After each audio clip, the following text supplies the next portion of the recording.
поротници. Може. Туве како почна ти како парламент да си. Еве, господина судија, и овој пат докажува дека она што дојдовме до истражната постапка, именно дека оваа личност е дегенерирана, асоцијална личност, која ништо не може да поправи. Туф! Што храна имате во затворот, уште да се поправи. Обвинете, тишина. Господа поротници, ако не ја казните, Господ ќе ве казни. Протестирам. Господа поротници, протестирам. Тој не само што рече, туку и запрети. Смирите ти. Да. Туку и запрети, господа поротници. И тоа со кого? Со никој помалку, туку со Бога. Со Бога, господа поротници, ве молам. Па добро, кон што не води тоа, господа поротници? Абе, ние од собранието ги изфрлихме сите идеолошки атрибути и идоли, па зар сега во судов да ни ги бутнат внатре, ве молам? Јас се изразив само метафорички, колега. Кондицио сине ква нон. Аре, когито ерго сум, будала, колега!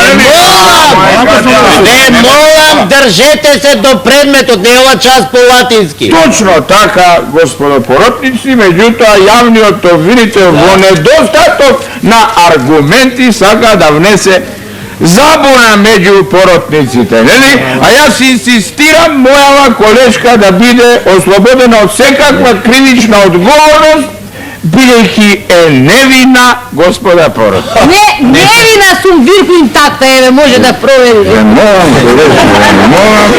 молам, не отежнувајте се. Не молам. Ама што да... Доста. Ги чухте завршните зборови на обвинението и на одбраната.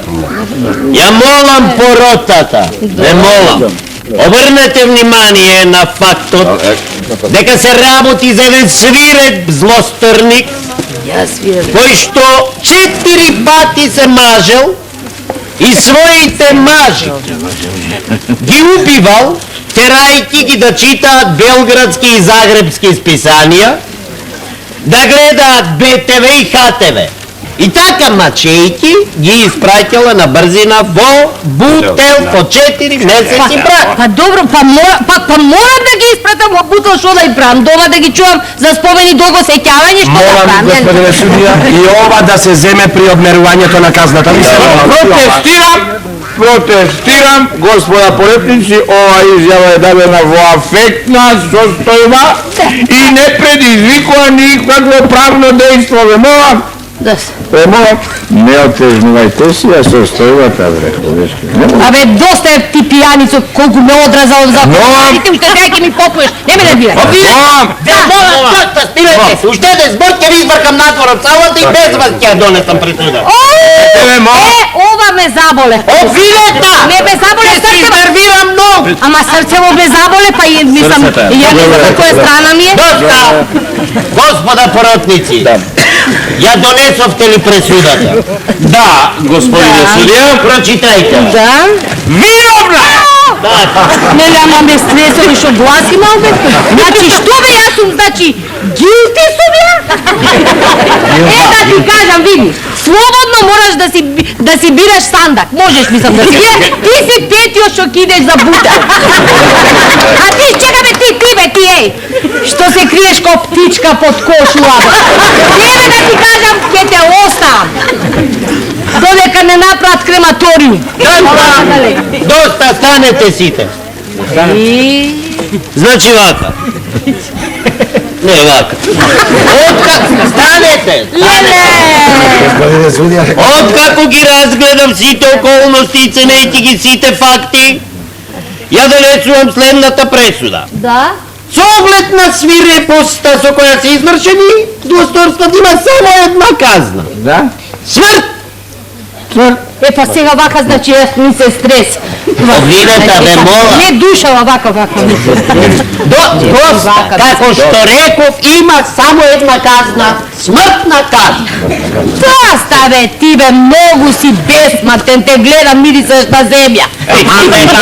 Командам пинето, ставиме да ја прочитам пресудата. Не е готово. Да станеме повторно. Еди! Ајде, Значи, како што веќе реков, два ево и пати. тебе тоа. Има една казна, смртна казна. Меѓутоа, бидејќи смртната казна, Да. кај ниеден осуден досега, нели, не делувала воспитно, Така е, господин. Да. судот се одлучува обвинетата да ја осуди од сега, па натаму, До крајот. па до крајот на својот живот да живее на море. Браво! На море! Во Дубровник! Ау! Леле, па расчеречете ме, стрелајте ме подобро, немојте ми се молам, славни сте, да ми се молам, немојте. Тоа е пресудата. Не,